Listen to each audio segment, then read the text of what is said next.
एक दूसरे के ऊपर फेंकते रह जाओ तो समझ जाना भैया अभी कमी है, तैयारी पूरी नहीं हुई है, ऐसा है। शुद्ध निश्चय से शुद्ध भावों का करता है। अब देखो एक जो ऊपर की पंक्ति अपन पढ़ रहे थे आदि, तो हमने आपको समझा कि व्यवहार में से पौद्गलिक कर्मों का करता है, स्वीकार रही बात। यदि अपन अपने ही कर्मों के करता नहीं तो कोई दूसरा करा रहा है क्या अपन से कि भैया जाओ चोरी करके आओ, तो अपन उसकी बात मान रहा, हाँ भैया चोरी करके आते हैं। जाओ हिंसा कर दो, तो हाँ भैया हम जाके अभी हिंसा करके आते हैं। कोई अपन से करा रहा है क्या ऐसा प्रतिदिन प्रतिशाम? कोई नहीं करा। तो क्या हम स्वयं के कर्मों के कर्ता नहीं हुए? कोई अलग से तो नहीं करा रहा, हम ही कर रहे हैं, इसलिए करता है। अब आगे चलो, अशुद्ध निश्चय से रागादिक भावों का करता है। यानी निश्चय ने भी दो अपेक्षा से कथन करे, शुद्ध निश्चय है कि अशुद्ध निश्चय है। यदि निश्चय में भी अशुद्ध वाला पक्ष पकड़ेंगे तो मानना पड़ेगा ये राग द्वेष भाव भी मेरे ही है, किसी और के नहीं है। त्यागना उसको, और अभी अपने हैं तभी तो त्यागना है, अपने ही नहीं होते तो त्यागना किसको था? बस यही तो विचार करना है। अब हमको तो ऐसा लगता है आप सब बहुत ज्ञानी ज्ञानी जीव हो, सब पचाना सीख गए, जितना गरिष्ठ मिले आप सब पचा सकते हो। किसी को भी ऐसा भाव नहीं आता होगा अरे बात समझ में नहीं आ रही क्या कह रहे हैं। अब तो आप प्रयास करते चलो, पूरे गोते लगाना सीख गए हो तो सागर में तो तैर के फिर दिखाई दोगे, सागर में तैर के तो दिखाई दोगे। देखो हम कितनी तैयारी करा रहे, ऐसा नहीं हो पानी के पास जाओ सो उंगली डाल के मना कर दो नहीं तैरना हमको, ऐसा मत करना। फिर आगे से मेहनत अपन सब कर रहे हैं तो उसका फल मिलना चाहिए। आगे भगवान की अवस्था में एक दूसरे को मिलना पड़ेगा, फिर मिलना पड़ेगा ना। और नहीं मिले तो फिर हम समझ जाएंगे देखो अपन ने मेहनत करी, वो तो वहीं आराम कर रहा है संसार में, वहीं मजा आ रहा है हमको, तो सब वहां दिख जाएंगे तो समझ में आ जाएगा मेहनत सफल हो गई अपनी। पुद्गल के सहयोग से विभाव रूप भाव कर रहा है, बगैर विभाव के कोई कर्म कर ही नहीं पा रहा, विभाव रूप में ही परिणमन चल रहा है अनादिकाल से, ये तो हो रहा है। स्वभाव रूप परिणमन चलता तो चिंता ही नहीं हो रही होती है, चिंतन करना ही नहीं पड़ता, फिर तो अपना परम पारिणामिक भाव का चिंतन चल रहा है।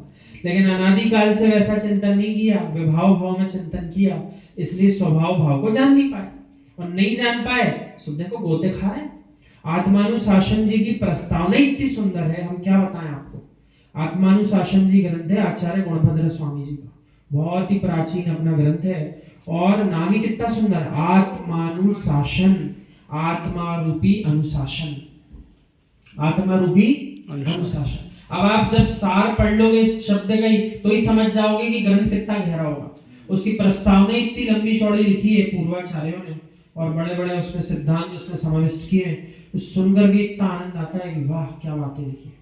सो आपको व्यवहार वाली बात उसमें से जो पढ़ी वो बताते हैं, वो भी निश्चय की तरफ दौड़ लगा रही है। क्या कह रहे हैं उसमें गुणभद्र स्वामी जी? यूं कह रहे, अनादि काल से इस जीव ने पौद्गलिक विषय सुख सामग्रियों को एकत्रित करने में अपना समय झोंक दिया। क्या करा? अनादि काल से इस जीव ने विषय भोग संबंधी पदार्थों को एकत्रित करने में अपनी पूरी पर्याय लगा दी, और यदि एकत्रित कर भी पाया पूर्व पुण्य के उदय से, तो उनको भोगते भोगते ही मरण को प्राप्त हो गया, और फिर से संसार में गोते लगाता रहा। और दूसरा पक्ष, यदि पूर्व पुण्य का उदय नहीं था, माना कि पाप का उदय था, हीन पुण्य का उदय था, तो जो जो इच्छा करता था जिस पर्याय में, उन वस्तुओं को प्राप्ति नहीं कर पाता था, तब भी संकल्प विकल्प और रागादिक परिणाम करके मृत्यु को प्राप्त करता था, तब भी संसार में गोते लगा। इसका अर्थ क्या हुआ आप समझ रहे? अनादिकाल से जो भी किया संसार में गोते लगाने का ही काम किया। आपको बात समझ आई कितनी गहरी बात है? लग रही है व्यवहार की पंक्ति है, पूरी तरह से निश्चय में डुबा रही है कि भैया कितनी बड़ी गलती करी। अरे जो भी किया, जो भी सोचा, जो जो कर्म किए, सब संसार में गोते लगाने वाले किए, संसार से पार लगाने वाले तो काम किए ही नहीं अपन। आपको स्वीकार है क्या ये बात? स्वीकार करनी पड़ेगी, और नहीं स्वीकार होती तो अपन यहाँ होते ही नहीं ना। जिनको स्वीकार नहीं है मैं यहाँ है ही नहीं, और जिनको स्वीकार करना ही पड़ेगा वही सब यहाँ है। अब विचार यूं करो, जैसे जीव की योग्यता ही नहीं है, वो स्वाध्याय के काल में स्वाध्याय सुनने ही नहीं बैठ पाएगा। तो बड़ा गहरी बात है ये।